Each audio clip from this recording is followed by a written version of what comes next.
एक बेवफा के प्यार में बर्बाद रघु की कहानी। सोनम की खूबसूरती के किस्से कॉलेज में हर एक की ज़बान पर थे। वह जब कॉलेज आती तो हर ओर एक समा सा बन जाता था। वह हरियाणा के एक छोटे से शहर सिरसा के नामी वकील की बेटी थी तथा बेहद खूबसूरत व प्रतिभाशाली थी। चालाक इतनी कि अपने आगे किसी को कुछ नहीं समझती थी। अभिजात्य व आत्मविश्वास से उसका नूरानी चेहरा एकदम चमकता रहता। वह मुस्कुराती भी तो ऐसे जैसे सामने वाले पर एहसान कर रही हो।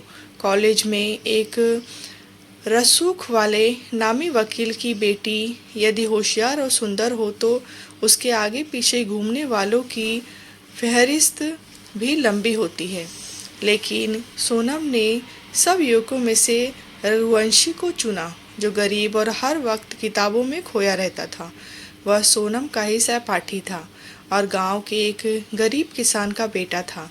उसके पिता का असमय निधन हो गया था, इसीलिए बड़ी मुश्किल से विधवा माँ रघुवंशी को पढ़ा रही थी। वह रघुवंशी हर समय अपनी पढ़ाई में व्यस्त रहता था। सोनम को तो रघुवंशी ही पसंद आया क्योंकि वह लंबा, हैंडसम और मेहनती नौजवान था। सोनम जब तक कुछ पूछने के बहाने उसे अपने नज़दीक लाती गई और देखते देखते उन दोनों की दोस्ती की चर्चा अब पूरे कॉलेज में होने लगी। रघुवंशी खोया खोया रहने लगा।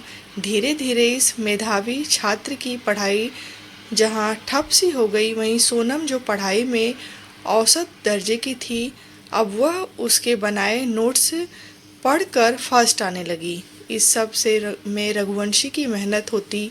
वह रात भर उसके लिए नोट्स बनाता, उसकी प्रैक्टिकल की फाइल्स तैयार करता, लैब में एक्सपेरिमेंट वह करता, लेकिन उसकी मेहनत का सारा फल सोनम को मिलता।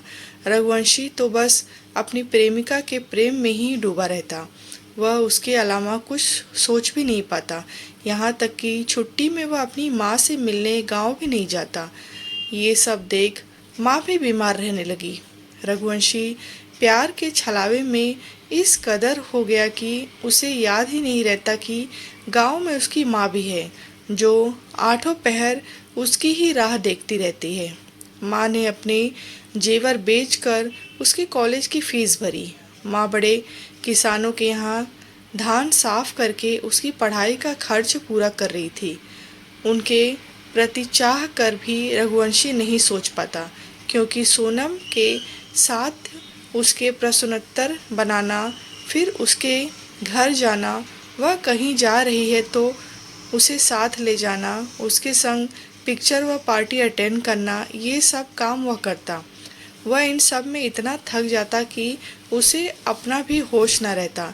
कॉलेज की गैदरिंग में उसने सोनम को देखकर ही यह गीत गाया था, एक शेर सुनाता हूँ मैं, जो तुमको मुखातिब है। एक हुस्न परी दिल में है जो तुझको मुखातिब है। इस गीत को गाने में वह इतना तन्मय हो गया था कि बड़ी देर तक तालियां बजती रही थी, पर वह सामने कुर्सी पर बैठी सोनम को ही ताकता रहा और उसके कान में तालियों की आवाज़ भी जैसे नहीं पड़ रही थी। सोनम का सिर गर्व से ऊंचा हो गया था। सारे कॉलेज में वह जूलियट के नाम से जाने जाने लगी थी। हालांकि उसने इस प्यार में अपना कुछ नहीं खोया। रघुवंशी ने उसे कभी उंगली से भी नहीं छुआ था। इधर एग्ज़ाम होते होते सोनम का मुंबई में रिश्ता तय हो गया था। सोनम को क्या फ़र्क पड़ता था, वह तो मस्त थी, कभी प्रेम में पड़ी ही नहीं थी। वह तो मात्र मनोरंजन और मतलब के लिए रघुवंशी को इस्तेमाल कर रही थी। आखिर रिजल्ट आया, सोनम अव्वल आई, पर रघु 2 विषयों में लटक गया। उसका 1 वर्ष बर्बाद हो गया। इधर सोनम विवाह कर मुंबई रहने चली गई, जबकि रघु को प्यार में नाकामी और अवसाद हाथ लगा। उसका साल बर्बाद हो गया। इसका तो उसे गम नहीं हुआ, लेकिन जिसे वह दिल ही दिल से चाहने लगा था, उस सोनम के एकाएक चले जाने से वह इतना निराश हो गया कि उसने नींद की गोलियां खाकर आत्महत्या का प्रयास किया। जब सोनम की बारात आ रही थी, तब रघु अस्पताल में जीवन और मौत के बीच जूझ रहा था। उसकी गरीब माँ का रो रो कर बुरा हाल था। वह नहीं समझ पा रही थी कि हर कक्षा में प्रथम आने वाला उसका बेटा आज कैसे फेल हो गया। वह इतना होशियार, सच्चा, ईमानदार व मेहनती था कि माँ ने उसके लिए असंख्य सपने सजोए थे, किंतु एक बेवफा के प्यार ने उसे इतना नाकाम बना दिया कि वह शराब पीने लगा। उसका भरा भरा चेहरा व शरीर हड्डियों का ढांचा नजर आने लगा। कहानी अच्छी लगी हो तो लाइक करें, शेयर करें।